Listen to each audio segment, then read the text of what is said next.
Thank you. I really said that?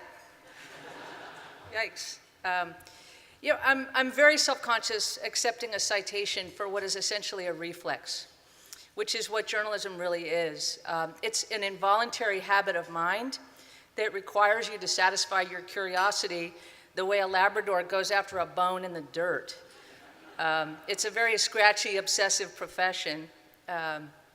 Sports journalism is especially involuntary. It's addictive. It's an addictive calling that requires you to work most Saturdays and Sundays and Christmases and New Year's and a lot of nights. And that means going against the traffic of life. But it also means that you get to sit in a stadium for free and watch ordinary mortals do the most immortal things. And you try to describe that for all the folks who couldn't be there.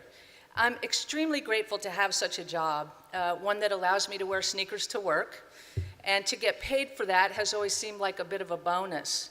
For that, I would like to thank the kind editors and publishers of the Washington Post, most particularly my sports editors Matt Vita and Matt Rennie, who are here tonight, who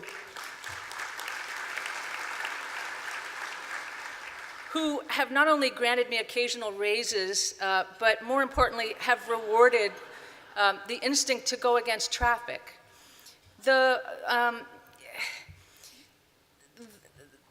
Sometimes people don't like to hear the final score, and especially Notre Damers and Alabamans. They especially don't like to hear it from a woman.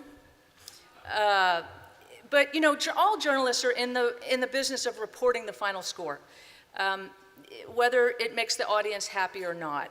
And as an opinion columnist, it also becomes your job to explain that final score in ways that may not have occurred to people, and to suggest sometimes how to feel about that final score. And this means that you're often doubly unpopular, and sometimes quite alone on an issue. But in fact, sometimes being alone on an issue in sports, which can command such mob fanaticism, is just the sure sign that you're exactly where you're supposed to be. Sports are an especially tricky subject matter because they're essentially the stories we tell ourselves about who we would like to be, but aren't. Champions are deeply flawed people. They're insane, they're neurotic, they frequently fail. They are not the perfect representations of virtue that we would like them to be, and this is where the trouble starts. And this is right where a good sports writer goes and has to start digging. People tend to want very reassuring answers from sports. They want clear-cut answers.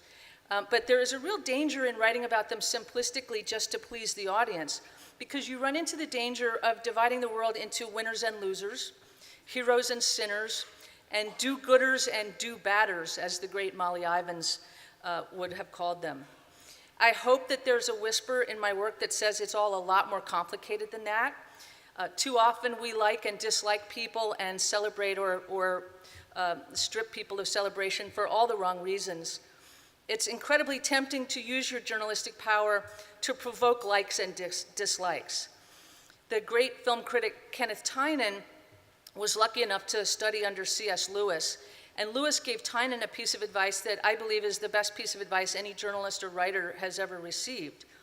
Keep a strict eye on your adjectives, Lewis told him.